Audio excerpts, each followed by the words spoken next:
Hello and welcome to TVM Academy. This is RC number 20 of our free practice series for CAT verbal preparation, VARC 100. The links are shared, the test links are shared on our Telegram group. They are also sent to your registered email IDs. You may enroll for this free course on our website. The link is available in the description of this video. Let's begin. So a quick synopsis of the passage first.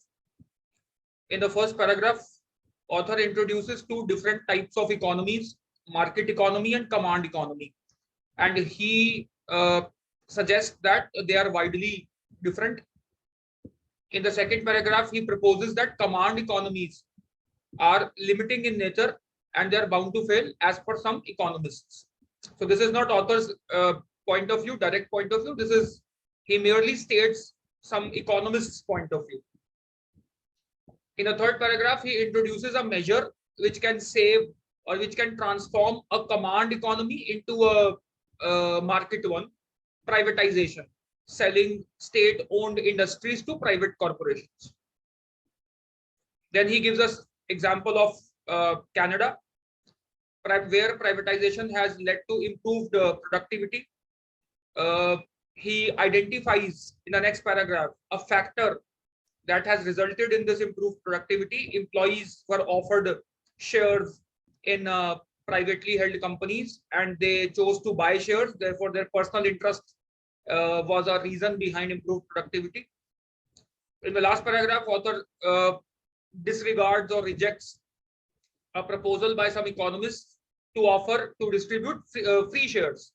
And he claims, he argues that whatever you get for free is not valued enough. So distributing free shares, however, may not be a good idea, is the essence of the last paragraph. So this is the gist of the passage. This is the blueprint of the passage. Let's look at the questions now.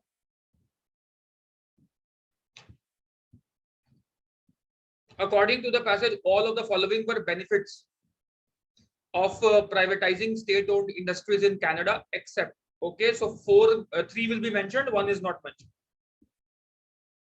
Privatized industries paid taxes to the government. Okay. The source of this question is a third paragraph here, this part. By 1980, the total borrowings and losses of state-owned industries were running at about $3 billion a year. By selling many of these industries, the government has decreased these borrowings and losses. It has gained over $34 billion from the sales of these companies and now also receives tax revenues from the newly privatized companies. So option A is a benefit mentioned in the passage, not the answer. Option B, the government gained revenue from selling the state-owned industries. It is also mentioned. $34 billion have been accrued from the sales. Okay. The government repaid most of its national debt. A tempting choice. The next line because says, along with a dramatically improved overall economy, the government has been able to repay 12.5% of the net national debt it had over a 2-year period. Now, please note, the government has only been able to pay 12.5% of the national debt, while option C says the government repaid most of its national debt. A point to note, these quantifiers are important in answer choices. So when you are reading these answer choices, pay special attention to these quantifiers. The government has not been able to repay most of its national debt, but only 12.5% of it. Most means greater than 50%. Therefore, option C is the answer. Option D, the government reduced the losses in many sectors. Okay. We just read a line here. By selling many of these industries, the government has decreased these borrowings and losses. So government has been able to decrease losses, reduce losses. Now you might argue, sir, in many sectors, how do we know it has been able to reduce losses in many sectors? Because it was mentioned in the previous line that total borrowings and losses of state-owned industries, plural, were running at about $3 billion, which means we are talking about multiple sectors and not one. Many anyway means more than one. So the government reduced losses in many sectors is also technically correct, mentioned in the passage. According to the passage, which of the following resulted in increased productivity? What was the reason behind increased productivity in companies that have been privatized? Please note, increased productivity, the factor that has been identified by the author is many employees choosing to buy shares in their own companies. So they had a personal investment and a personal stake in the growth of the company. So that was that resulted in increased productivity. Option A was tempting, therefore. A vast majority of employees were offered shares in their companies. That is a factor. However, a vast majority of employees were offered shares. There are two problems here. The offer of share was not in itself the reason behind improved productivity. That the employees chose to take this opportunity, grab this opportunity to buy shares was the reason. So company offered shares. The offer of shares in itself cannot lead to improved productivity. The employees chose to buy shares and grab this opportunity. That was the reason. Second, a bigger problem. A vast majority of employees were offered. We don't know the percentage of employees who were offered shares, the percentage of employees who were eligible to buy these shares. It is only mentioned that part of this improved productivity has come about because the employees of privatized industries were given the opportunity to buy shares. But how many employees? We don't know. They responded enthusiastically to the offer of shares. At Air Canada, 89% of eligible employees bought shares. Eligible. But how many were eligible? How many were offered shares? We don't know. So vast majority of eligible workers. So let's say, quantitatively speaking, let's say a company has 100 employees. Of these 100 employees, 10 are eligible to buy shares. Out of these 10, 9 chose to buy shares. So we don't know the number of employees who were eligible or who were offered shares actually. We can't say greater than 50% were. So A is quantitatively wrong. It is also semantically wrong or essentially wrong because the offer itself did not lead to improved productivity. I hope this point is clear. Option B, free shares were widely distributed. They were never widely distributed, factually incorrect. This is merely a suggestion that they should be distributed, which author rejects anyway. Option C, the government ceased to regulate major industries, alien idea. We don't know this was the reason behind improved productivity. Major industries or minor industries, no such classification is ever given in the passage. Workers' personal stake brought about changes in their attitude, absolutely correct. Personal stake means they bought shares. So this part is covered, that they bought shares in the company, in their own companies, and that brought about changes in their attitude. Where do we infer this from? It was mentioned when people have a personal stake in something, they think about it, they care about it, they work to make it prosper. At the National Fleet Consortium, the new employee owners grew so concerned about their company's profits that during the wage negotiations, they actually pressed their union to lower its wage demand. So their attitude changed. They were not asking for a wage rise or a hike in their salaries, but rather they wanted,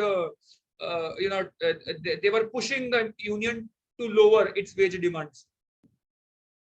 So workers' personal stake brought about changes in their attitude. That was the reason behind increased productivity. Option D is the correct answer. Tempting choice. Please note, probably in the PDF shared on our Telegram group, these answer choices were different, and option D was different. For those of you who solved through the PDF, option A was correct. I modified option A in the test itself. For those who solved through PDF, option A is the correct answer, because here it was not a vast majority, it was a large number of employees bought shares in their company, something like that was option, right? Okay. Question 3, it can be inferred that the author considers labor disruptions to be what? All right. In this paragraph, author says privatization has not only rescued individual industries and a whole economy headed for disaster, but it has also raised the level of performance in every area. And while giving us examples of how the level of performance has improved in every area, then he mentions labor disruptions have subsided. Basically, it simply means therefore that author thinks that labor disruption is an index, is a metric for measuring the productivity or performance levels. Labor disruption is an important metric, is an important index of level of performance of a company, of an industry. Okay. Option D, therefore, is the correct answer. Labor disruptions he considers a deterrence, a hindrance to high performance levels in an industry. That is why he mentions labor disruptions common in the 1970s have reduced now. They have virtually disappeared now. And this he considers improvement in performance, which means labor disruptions were a hindrance in performance, right? So option D is the correct answer. He considers them an inevitable problem in a weak national economy. Well, the cause-effect relationship has been reversed here. The inverse is true. A weak national economy does not lead to labor disruptions. Labor disruptions lead to weak national economy. Option A is phrased in such a manner. Please understand, labor disruptions are an inevitable problem of a weak national economy would imply that a weak national economy leads to labor disruptions. However, the converse is true. Labor disruptions lead to a weak national economy. A weak national economy does not lead to labor disruption. So option A is converse. I mentioned inverse, it's actually the converse. Converse is true. It's a positive sign of employee concern. Wrong, contradictory. It's a negative sign. If employees are concerned, they will not go on strikes. Labor disruption should not be there. So it's contradictory to logic, contradictory to facts. A predictor of employee reactions to a company's offer to sell shares to them. The offer of shares is unrelated. Such a connection is never made. So labor disruptions were not a response to the offer of shares anywhere. These two are separate ideas, separate individual ideas. Okay. Question 4. Passage supports which of the following statements about employees buying shares in their own companies? Okay. Option A. At 3 different companies, approximately 9 out of 10 of the workers were eligible to buy shares in their companies. Again, we figured this out for a previous question. 90% of employees or 9 out of 10 employees were eligible is alien information. We don't know. 9 out of 10 eligible employees bought shares. So these are 2 separate ideas. So this is, so let's say the total employees total is 100. Eligible employees are 10. And those who bought shares, these 10 were offered shares, and out of these 10, 9 bought shares. This is what the passage tells us if you read it carefully.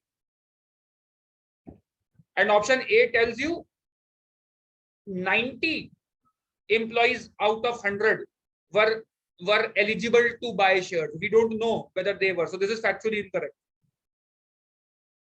Approximately 90% of the eligible workers chose to buy shares. This is correct. Option B is the correct answer. Easy question. The opportunity to buy shares was discouraged by at least some labor unions. Alien idea. Nothing of this sort is mentioned. Companies that demonstrated the highest productivity were the first ones to allow their employees to buy shares. Again, alien idea. Those with the highest productivity were the first ones to allow employees to buy shares. Nothing of this nature is mentioned again in the passage. Last question. Which of the following can be inferred from the passage about the privatization process in Canada? Okay. Option A, it depends primarily on individual ownership of shares. Okay. Please note, the passage only tells us that privatization is one factor that has brought about improved productivity. And the main factor identified behind this is personal stake of employees. Some companies chose to offer shares to their employees, and that resulted in improved productivity. Was the entire privatization process primarily based upon individual ownership of shares? We don't know whether this was a primary nature or primary variable in the privatization process. So this is extreme. This was one important factor. As author says, part of this productivity has come about because of offer of shares. Part of this improved productivity. So we don't know whether it is the primary reason, really. It conforms in its most general outlines to Thomas Paine's prescription for business ownership. Well, a very nice answer choice to consider here. What did Thomas Paine says? What did he say? He says, what we obtain too cheap, we esteem too lightly. We don't value something we obtain for cheap. So if we get something for free, we don't value it enough, is what Thomas Paine says. Therefore, there has to be a price to ownership of something valuable. And employees were offered to buy shares. They were not given free shares. So there was a price associated with, and that is why they took personal interest in the growth of the company. Therefore, we can say that the privatization process in Canada conformed, it was in agreement with Thomas Paine's prescription for business ownership.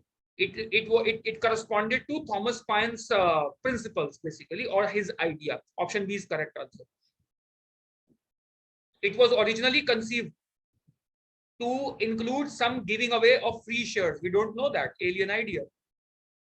Whether or not there was a plan to give away free shares, we don't know that. There's no mention. Today, some economists suggest that free shares should be offered. During the privatization process in Canada, whether there was a plan to offer free shares, we don't. It is taking place more slowly than some economists suggest is necessary. Okay. Now this part, it is taking place more slowly than some economists suggest is necessary. Please note, some economists, last paragraph, first line, some economists have suggested that giving away free shares would provide a needed acceleration of the privatization process. A needed acceleration, which means according to them, the process of privatization is right now slow. It needs some acceleration. So it is taking place more slowly than some economists think is necessary. Option D is also correct and definitely correct. Now it's between option B and D, guys. Tempting choices, both of them. Now, please note, option B uses an extreme modifier again. The privatization process in Canada conforms in its most general outlines to Thomas Paine's prescription for business ownership. Well. There are two problems in option B. Those of you who might have gotten tempted towards it. Please note, Thomas Paine never prescribed anything for business ownership, particularly. His quote only says, what we obtain too cheap, we esteem too lightly. So it's a philosophical quote. It's a generic quote. If we obtain something for free, we don't value it. He has never prescribed anything for business ownership in particular. So there are factual problems with option B, factually incorrect or alien idea. Option B, correct answer, option D. I hope you enjoyed this passage, this exercise. Please hit the like button. If you did, share this entire YouTube effort that we are making here. Spread the word about TVM Academy. Spread the word about VARC 100 free practice course. Subscribe to the channel. Keep watching. Keep practicing. Keep improving. Cheers to learning.